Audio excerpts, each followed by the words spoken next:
بسم اللہ الرحمن الرحیم۔ السلام علیکم۔ انفوپیڈیا کی انفارمیٹیو دنیا میں خوش آمدید۔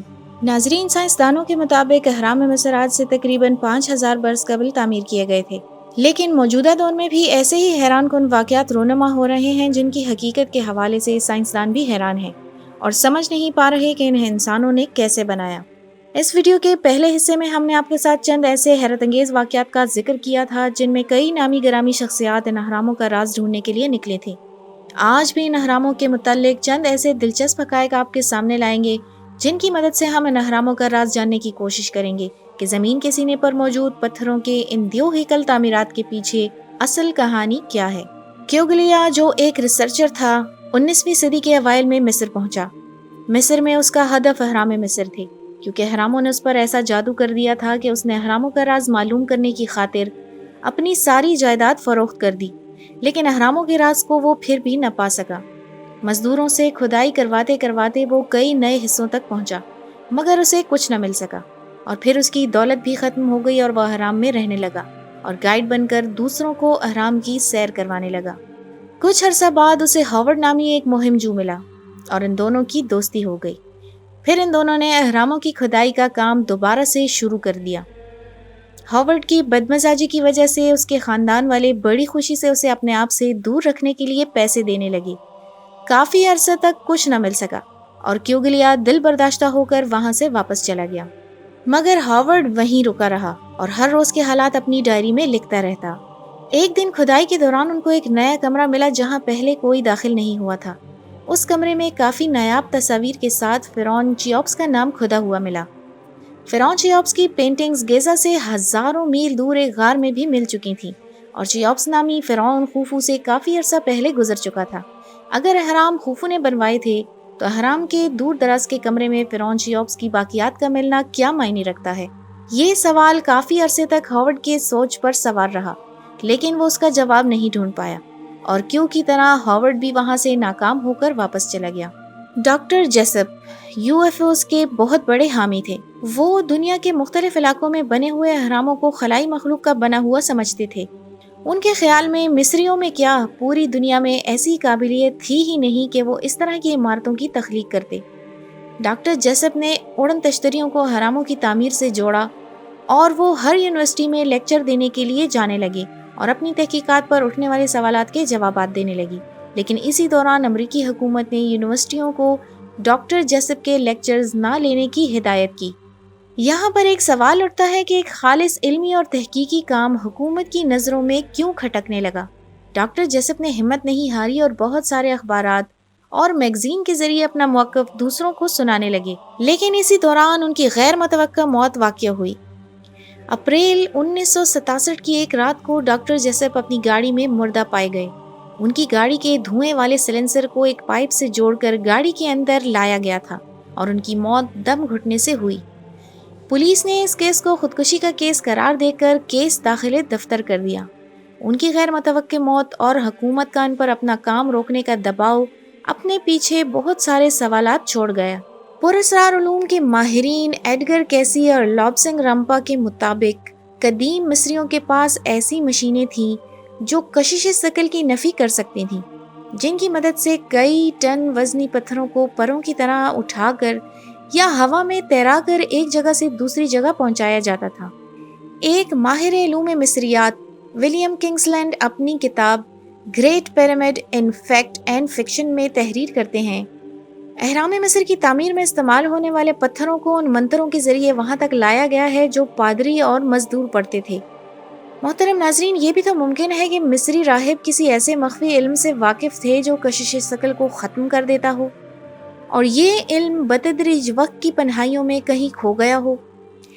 ایک اور پراسرار علوم کے ماہر اور تھیوسوفسٹ AP سینٹ اپنی کتاب دی پیرامڈ اینڈ سٹون ہینج میں لکھتے ہیں، عظیم اہرام کی تعمیر میں ایسے بھاری بھرکم پتھروں کو اس قدر سلیقے اور ہنرمندی سے استعمال کرنا اس بات کی غمازی کرتا ہے کہ وہ لوگ فطرت کے کسی ایسے علم پر دسترس رکھتے تھے جو آج انسان کی نظروں سے اوجھل ہو چکا ہے۔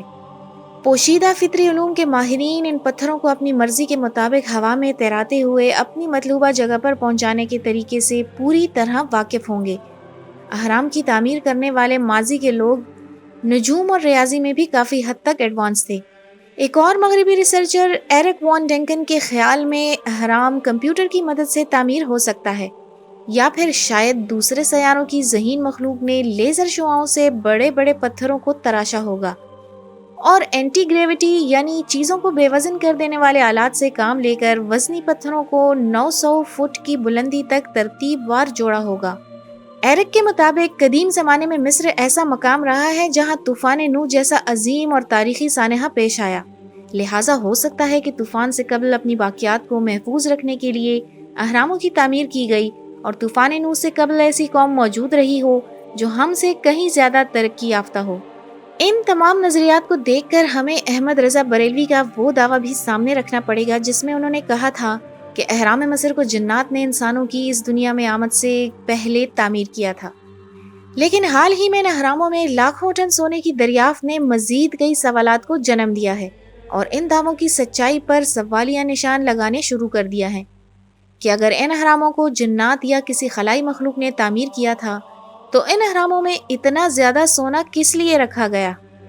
نومبر 1922 میں جب فرعون مصر توتن خامن کا مقبرہ ملا تو دنیا اس کے سحر میں گرفتار ہو گئی اور اس نے دنیا کو تبدیل کر کے رکھ دیا۔ 3000 سالوں میں پہلی مرتبہ جب اس سحر انگیز مقبرے کو کھولا گیا تو اس میں موجود لا تعداد خزانوں کو دیکھ کر وہاں ہر کوئی سکتے کے عالم میں تھا، کیونکہ بقول ان کے وہاں اتنا سونا موجود تھا جس کو وہاں سے نکالنے میں کئی دن لگ جائیں۔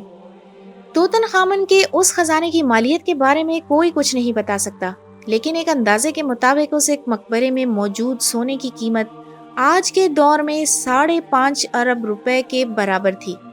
ماہرین کے مطابق توتن خامن کے اس سونے کو نکالنے کے لیے اس وقت تجربہ کار افراد وہاں موجود بڑے بڑے ٹیلوں اور زمین کے نیچے سرنگیں کھودتے تھے، کیونکہ جدید ریسرچ کے مطابق جہاں توتن خامن کا مقبرہ موجود ہے وہاں آس پاس کی زمین میں سونے کے ذرات پر مشتمل پتھروں کی دریافت ہوئی ہے، تو اس لیے ماہرین کا خیال ہے کہ وہ تمام سونا زمین کے نیچے سے نکالا گیا تھا جو بالکل خالص سونا تھا۔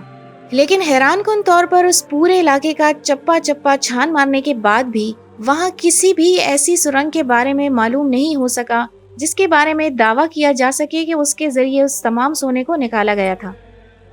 ماہرین ایک بار پھر اس بات کی وضاحت میں کہتے ہیں کہ ہو سکتا ہے کہ وہ سرنگیں اتنی مضبوط نہ تھیں اور وقت کے ساتھ ساتھ زلزلوں کی کثرت کی وجہ سے وہ تمام سرنگیں زمین میں ایسے دب گئیں جن کے بارے میں معلوم کرنا مشکل ہے۔ توتن خامن کا یہ خزانہ اپنی دریافت کے بعد یہ ثابت کرتا ہے کہ ہزاروں سال گزر جانے کے بعد بھی 2021 تک توتن خامن جتنی دولت کسی کے پاس نہیں، اور آج بھی دنیا کے نامی گرامی دولت مند افراد کی دولت توتن خامن کے اس سونے کے سامنے کچھ بھی نہیں۔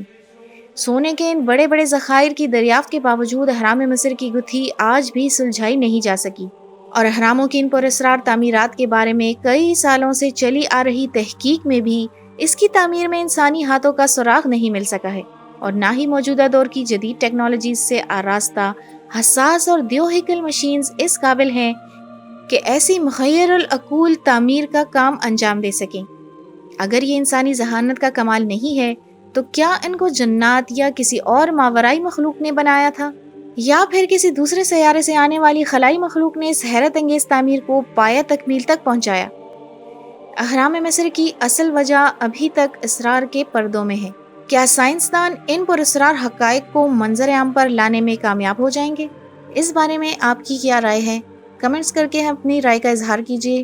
ویڈیو کو پسند آنے کی صورت میں اپنے فرینڈز کے ساتھ شیئر کریں، اور اگر آپ ہمارے چینل پر نئے ہیں تو سبسکرائب کرنا مت بھولیے گا۔ ملتے ہیں آپ سے ایک اور اچھے سے ٹاپک کے ساتھ، تب تک کے لیے اپنا ڈھیر سارا خیال رکھیے گا۔ اللہ حافظ۔